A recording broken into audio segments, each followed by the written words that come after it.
شهر رمضان الذي أنزل فيه القرآن هدى للناس وبينات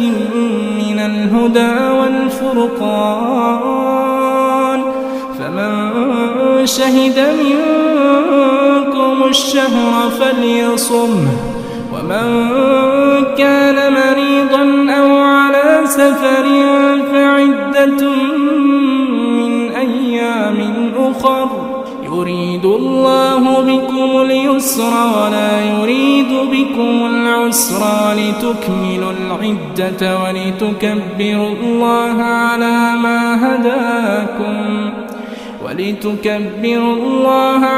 ما هداكم ولعلكم تشكرون